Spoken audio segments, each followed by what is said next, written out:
What's going on, everybody? Aidan from Birds vs. Boys here, coming to you after the Eagles wallop the Chiefs in Super Bowl 59. They are Super Bowl champions. I cannot believe that of all the reaction shows that we've done over the years, when this show started in 2020 and it started with a loss, and we were like, oh man, this is going to be a rough show. Could this be a few rough years to the Eagles? And soon after, we're celebrating our second Super Bowl championship. When we got our first, there was such a wave of relief for me that I never thought that day would come, that we would have a singular Super Bowl win. To now have two is a feeling of elation and joy that I didn't think was possible. And to do it in the way that they did, where they dominated all 60 minutes of that football game from the jump, you could tell they were the better team. From the jump, you could tell that they were locked in. From the jump, you could tell that there were points of the Chiefs that were just overwhelmed. And it went exactly how we thought it could go. Did I think it was going to be a blowout? Maybe. Did I think they would score 40? I thought if they had scored 40, it was because they needed to win in a shootout. But I'll say this. We did a stream every single day on TikTok, and I appreciate everybody who tuned in. It was one of the funnest things that I've ever done in my life. Being able to talk with that many people about football that quickly every single night was really, really fun. And every day when we talked about this and people asked me for predictions and keys, I said a few things. And this kind of goes into the total recap of the Super Bowl. In 2022, it wasn't a strong interior unit on the defensive line. It was older guys like Linval Joseph and Ndamukong Suh who were on the last on their way out of their careers. This time around, it was a young, hungry, athletic unit on the interior and edge rushers in their prime and developing like Jalix Hunt, Nolan Smith, and then Josh Sweat. And I said to myself, these guys can get constant pressure on Patrick Mahomes. And it doesn't always have to be sacks, but if they can just get constant pressure on him and force him to move around and be out of like a helter-skelter type of offense and not get into a rhythm, I really, really like the Eagles' chances in the game. They went above and beyond what I thought was even possible in terms of pressure. The blitz rate, who knows what it was by the end of that game, but it was incredible. And talking about, well, they don't necessarily need to get sacks. They just need to get pressure. Well, just for the hell of it, they also got 6 sacks. They were so good. It was everybody. It took the entire unit, just what we thought. We thought this is a very deep group at both defensive tackle and edge rusher, and it was. And that created a lot of holes within the offensive line that if you're going to have to cover Jalen Carter on a double team every single time, that's going to open up one-on-one possibilities for guys like Milton Williams. And we talked about Milton Williams because he is in a contract year. And we said, hey, if he's getting one-on-ones with a contract on the line in front of the whole world, he could be in for a big game. He was phenomenal.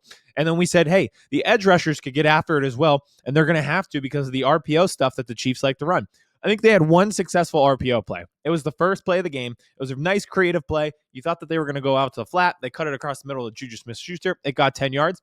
It was maybe the only positive play they had in the entire first half. The edge rushers were great too. Josh Sweat, another guy who he and Milton Williams just played themselves into another tax bracket last night. So congrats to them. I don't know if it'll be with the Eagles because, hey, they're going to get paid and they deserve it. And they played so well, so freaking well. But the emergence of Jalix Hunt, the emergence of Nolan Smith over these past few games has been remarkable. And it took that whole unit, it took that whole effort, and they were so, so good. And then on the other side of the ball, the other prediction that I had, because we get a lot of this, and we were getting from Chiefs fans, well, what if they just stack the box to stop Saquon? And I keep saying this. It's been 19, 20 weeks of Eagles football.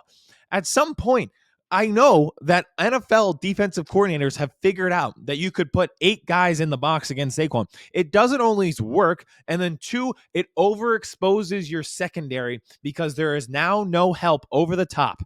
And the Eagles did one of the best jobs I have ever seen them do. And it is life-changing what they did. They were, when they got one-on-one opportunities with no safety help over the top, they took their deep shots. It didn't matter who it was.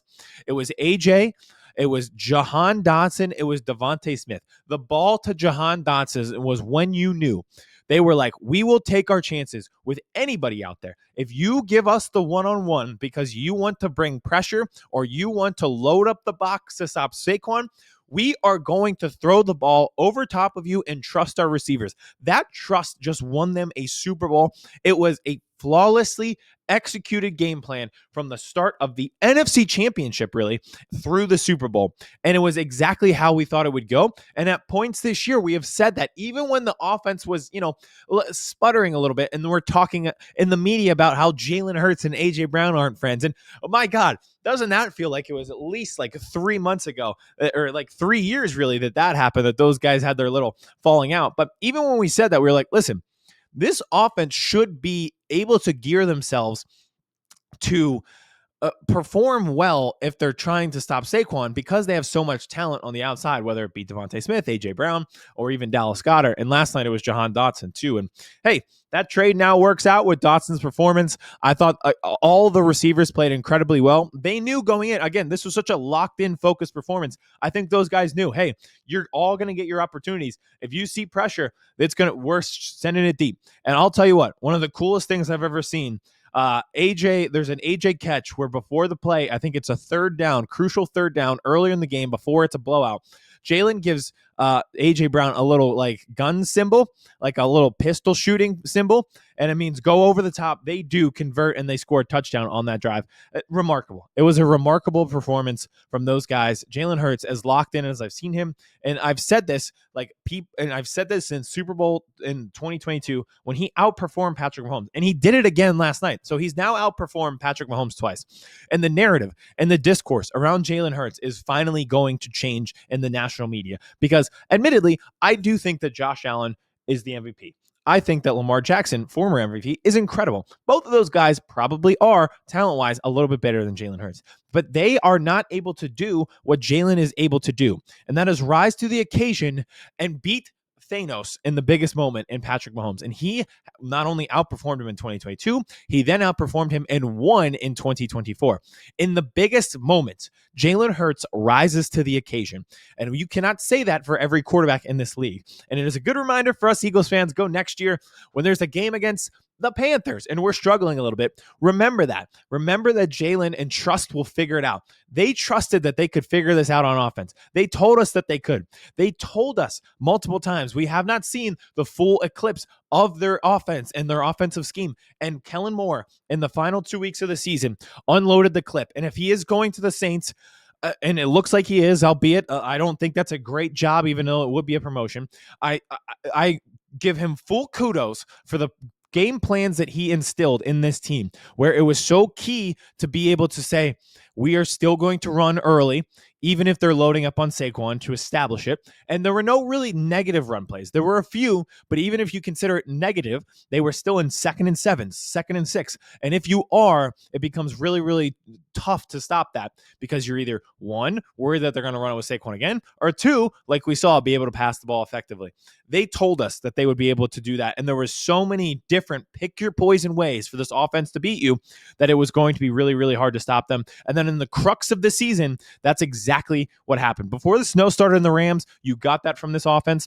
And then in the NFC Championship and the Super Bowl, you absolutely got it. Flawlessly executed performances from them. I am over the moon with what I saw. And it was the culmination of all the talent on that team. And we have been saying this, and there have been times, admittedly, where we're like, listen, this team is too talented to be struggling like this. With this amount of talent, they should be able to beat you in this variety of ways.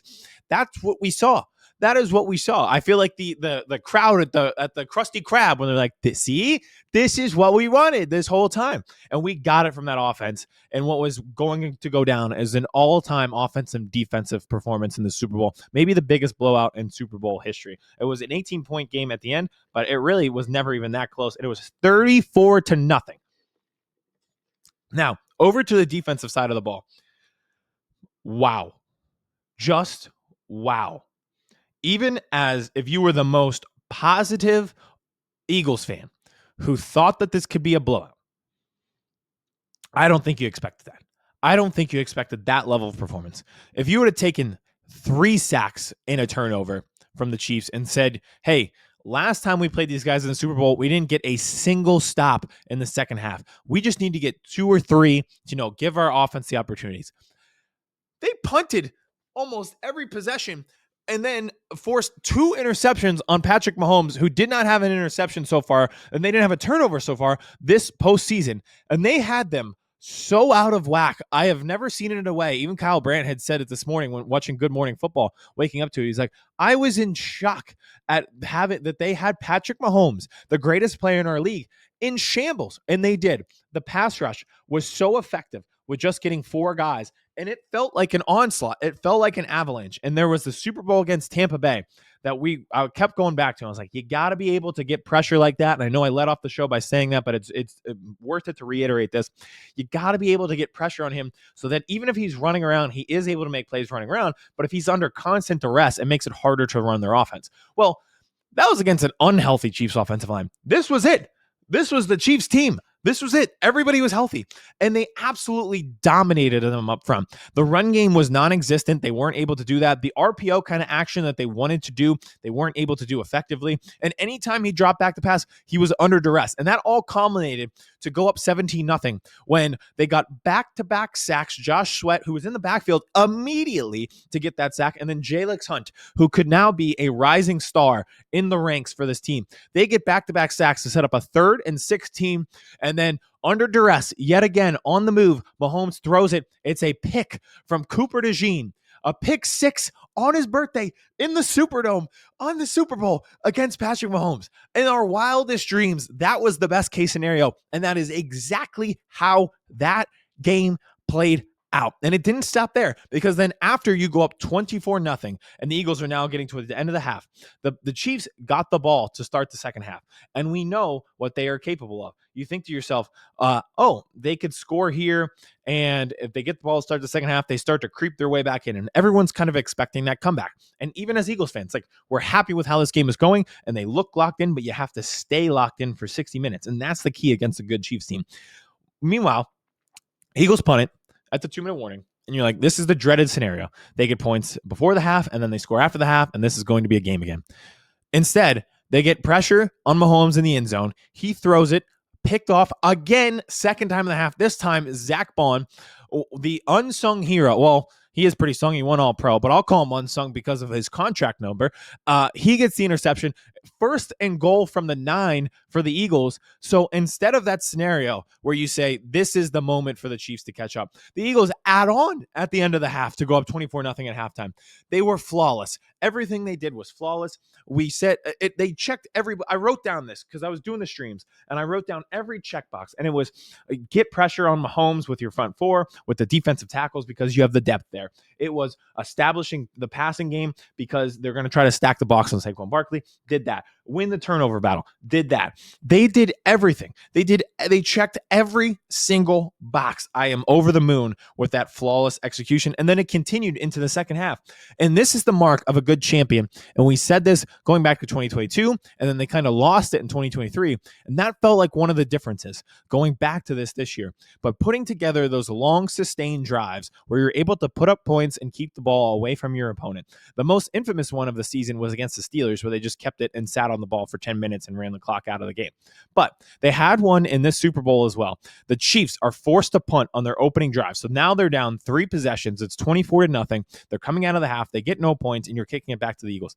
The Eagles then proceed to go on a 6-minute drive, just eliminating a lot of the clock and then putting points on the board to go up 27-0. So now you have a 4-possession lead, and the quarter is already half over, and the Chiefs have only seen the ball once for 3 minutes. It is the sign of a champion, and they did it yet again. We talked about the little signs. The talent was always there, but there were little signs this year that led you to believe that this team could be Super Bowl worthy. And 2 of the tells were how well they play on special teams with their gunners and the way that they just work really hard and bust their ass to get down the field. We saw the special teams turnovers, not necessarily in the Super Bowl, but we saw it during the playoffs. And then the other tell was the ability to execute your 4-minute drive situations, which I have coined as the fuck you drive, where it's like, we're going to run the ball.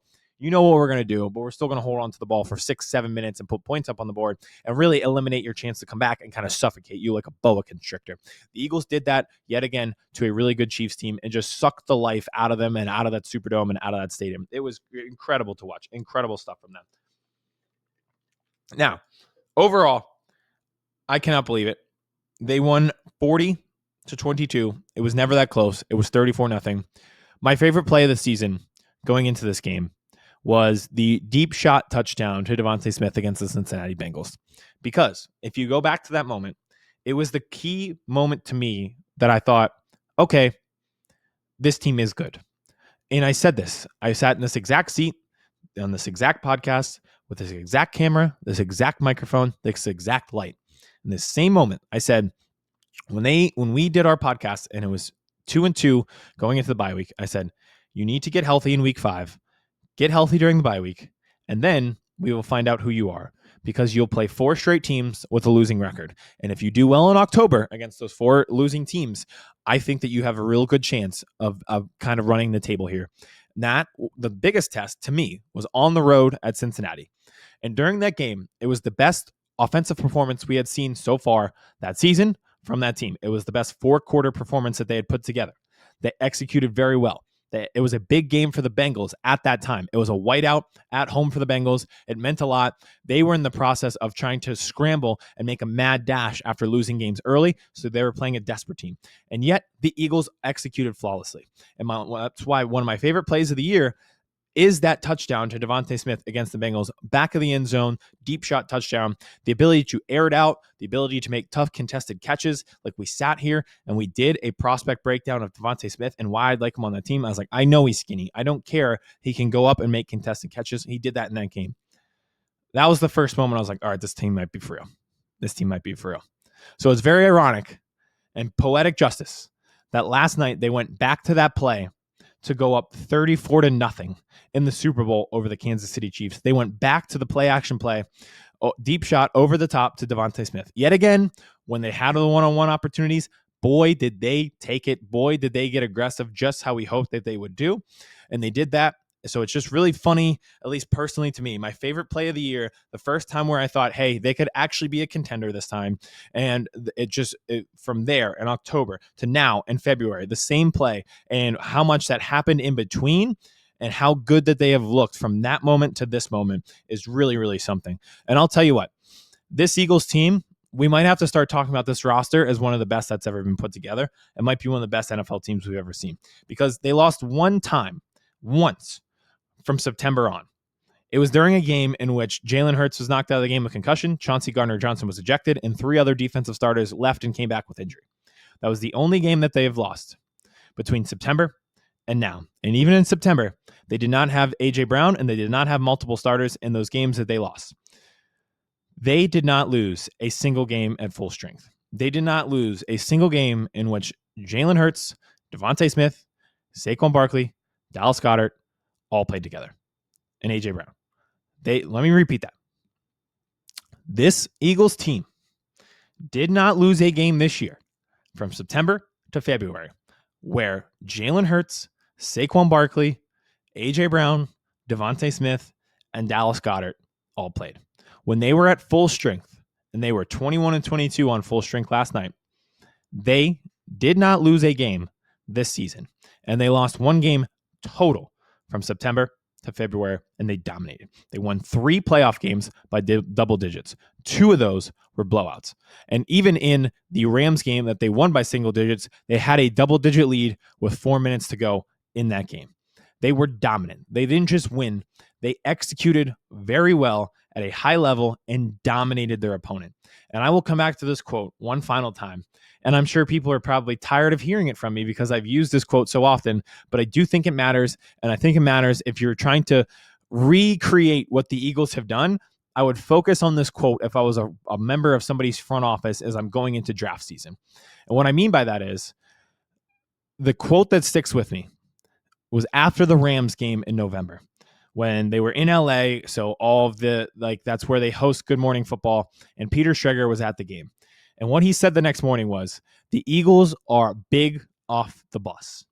And I apologize to everyone who's heard me say this quote before and explain it, but it's honestly a term you hear more in like high school sports, where sometimes the kids in the town over from you are just bigger. And if you're playing football, you're playing basketball, you're in for a long day. You know you're going to lose. The Eagles are that, but on a professional level. And that sticks with me about how they built this team through the infrastructure of both the offensive and defensive lines. And I think that is the key to how they won yesterday. The ability to get after the quarterback, the ability to protect their own quarterback. That quote that started in November will stick with me for how this team was built And I think it's a good reason why. I think this is one of the greatest rosters in NFL history. It's one of the best teams in NFL history, culminated with a blowout in the Super Bowl. So just a few thanks to a few certain guys. And I could go through, I could do a show where I could just give a thank you to all 53 guys. But there are a few that I want to just touch on real quick. Brandon Graham coming back. I just touched on that November game. That was when he got hurt. That's when he tore his tricep, and he said after the game, I'm out for the season. He was able to come back and play in that Super Bowl. So that alone is just a minor miracle, and I'm so happy for him. And he actually played well on the snaps that he did receive. He is now, no, it was no doubt before, but there's no doubt again. He is an Eagles legend. If that was his last game as an Eagle, thank you so much, BG. I love you. Like, that is a great sign to never give up on people and trust in good people and trust in hard work. Because when he was drafted here, people wanted somebody else in Earl Thomas. He wasn't an immediate success, but he has now turned out to be one of the greatest players in Eagles history. If that was his final game, he is going down as an Eagles Hall of Famer. Nobody will ever wear 55 again. Brandon Graham is a surefire Eagles Hall of Famer and a two-time Super Bowl champion legend. Thank you so much, BG, for being a great, hardworking leader in that locker room and a great person off of the field. Everybody could learn something from you, whether they're suiting up with a tricep injury in a football game or not. Thank you for everything. This really meant something to us. And then a few others, but Zach Bond and Saquon Barkley, the two free agency signings, both helped this team tremendously throughout the course of this year. One of them should have been Defensive Player of the Year, most likely, and the other one won Offensive Player of the Year. To hit like that in free agency is very rare. It's a hard thing to do, and I give Howie Roseman a ton of credit for doing that. And it was in different circumstances too, right? Like, the obvious thing is, yeah, sign Saquon. He's a big name, but still, like, trusting in the running back market, being willing to paying for running backs, because we've thought this for a while. We're like, well, the Eagles are good with their running game because of how good their offensive line is. But imagine if they had like an alpha running back in that running back room. They finally got it in Saquon, and he turned out to be the Offensive Player of the Year. And then on the opposite side, you would have never guessed this from seeing Zach Bond, that he would have turned out to be an All-Pro and a potential Defensive Player of the Year candidate. But they saw something, and Vic Fangio saw something. They take the chance. They didn't give up a lot of money to do it, and he turned into a budding star. A linebacking position that seemed to me has struggled since Jeremiah Trotter Jr., his dad, was playing on the team. I feel like linebackers always kind of been a point of weakness. There's been a few guys along the way, and they don't usually draft linebackers high up. But they went out and they got a star in Zach Bond. So the two free agency signings, I also wanted to give a thank you to, because it took this team in a total 180 direction to help improve them from the collapse that they had last year. They looked at themselves and how they could be better and what positions that they would need to be better in, and they addressed them. And then the secondary. That was the other point of emphasis last year, that it was really, really tough to like watch that secondary, and they just felt lifeless, and they just felt like they couldn't cover and you couldn't trust them. And you're like, it doesn't really matter. You can't get pressure if we're just going to give up yards underneath all the entire time. Well, in this situation, they drafted Quinyon Mitchell and they drafted Cooper DeJean. And my God, did those guys impress? And they're so young. Cooper DeJean, a pick six on his 22nd birthday. I just can't get over the draft success that we have had and how we've had it with guys falling to us at picks. There was no business with Quinyon Mitchell being available at 22. There was no business in Cooper DeJean being available at pick 40. There was absolutely no business in Jalen Carter being pick 9. And honestly, there was no business later on in that draft, Nolan Smith being towards the end, like pick 29 or 30, where we got him. That success in the draft and guys drafting, falling to them, has charted the course of this franchise's history in a positive direction after last year. And I'm so happy for Cooper. That is, like I said earlier in the show, in my wildly most positive dreams, and I'll tell you what, Saturday night, I wake up at 4 a.m. I'm staring outside and I just shoot up. I just wake up and my eyes are wide open, which never happens. And I'm just looking outside and there's a haze over the sky. It's dark, but it's yellowish at the same time. You can see the frost and the ice on the trees. And it's a weird type of haze that you don't usually see. And maybe it's the type of haze that you only notice when it's 4 a.m. and you're not supposed to be awake. And I'm sitting there and I'm saying to myself, they're going to win. I just wake up randomly and something hits me. Just looking outside my bedroom window with the frost and the ice on the trees, with this weird, different type of sky. And it's light enough to see, but it's still dark. and it just hits you and like they're going to win the Super Bowl. And I fall back to sleep. 12 hours later, they are Super Bowl champions. But man, that just felt like one of those moments that you'll remember for the rest of your life. They're going to win. And then your wildest dreams, even when you're having premonitions at 4 a.m., you don't expect Cooper DeJean to pick six Patrick Mahomes in the Super Bowl like he did. He was great.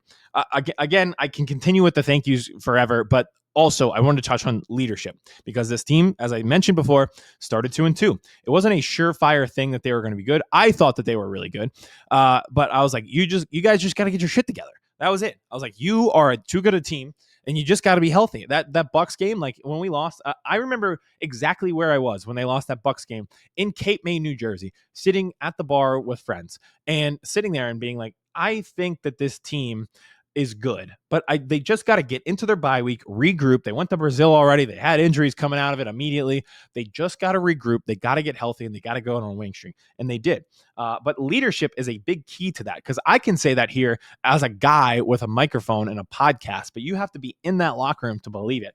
And Jordan Mailata, the way that he has stepped up to become, he was like the young guy learning how to play football, who is now a bona fide leader on this team. Lane Johnson, Darius Slay, Reed Blankenship, I would throw in there, reading the story about how he kind of took Cooper DeJean under his arm. Those guys, the way that they were able to lead by example in the locker room helped steady the ship and play like champions. And I'm over the moon, again, with everything about this team, but I think they are a strong, mentally tough unit. It's not just the physical toughness and that big off the bus toughness that we talked about. When they're met with adversity, and they often are when you play in Philadelphia, they led by example with on the field product and delivered. So a lot of those guys, leadership wise, they did A+ 11 out of 10 job this year to make sure at all times things were steady. So I have to thank those guys as well. And then I could go through, we'll just rapid fire thank yous, but Howie Roseman, the offseason that he should be executive of the year. You won. That was the best offseason that anybody could have ever had. Vic Fangio, I'm sure he doesn't want flowers or kudos or anything like that, but he did it. We said it on our stream. He was 0-8 against the Mahomes, but he's never had a defense like this. He delivered big. Jalen Hurts, I can't believe I've touched on him a bunch, but the discourse is over. He's great. So I wanted to thank him. And there's the whole team.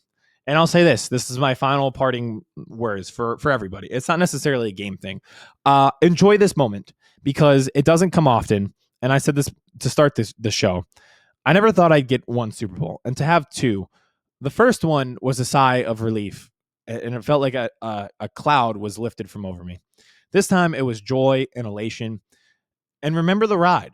I just mentioned, I remember where I was for this game against Tampa. I was in Cape May. I was with friends. Like, everybody during these games has these moments where you remember who you were with, you remember who you enjoyed the win with, and that's what Philadelphia sports should be about. The score on the scoreboard is one thing, but at the end of the day, and years from now, I won't remember the score. I'll remember if we won or lost, but for the most part, I'll remember who I spent the time with. And whatever game you went to this year, whatever tailgate you went to, whatever Super Bowl watch party you got to attend yesterday, remember that and appreciate that moment, because it doesn't come often. And truly, they play once a week for 4 months, and then it's over, and you don't have it for 7 months. But in that time, enjoy it. Be with your family, be with your friends, celebrate, and appreciate this team. Everybody's got something going on in life, and it can be a little difficult at times. But for 3 hours on Sundays, this team gives us a type of relief and a type of joy that we probably don't get elsewhere. And it can be an escape from reality for a lot of people. And at the same time, it can be your reality. For at least 3 hours, enjoy that reality, which is you get to watch a sport with the closest people in your life and cheer on your favorite team with the closest people in your life. And when you win, you get to hug and kiss and celebrate with the closest people in your life. There's something special to that, and it'll continue this week when we see everybody at the parade. It'll be a family of 1 million people down there on Broad Street. I cannot wait. So that is it. That is the recap for today. I'm so thankful for everyone who tuned into our streams, everyone who's watched a recap of mine this year. I would love to go back to the Browns game or the Giants game or something like that along the way. I'm so appreciative of all of it. I'm appreciative of this team. Thank you to the Philadelphia Eagles. You are the most deserving Super Bowl champions. We'll talk to you guys soon.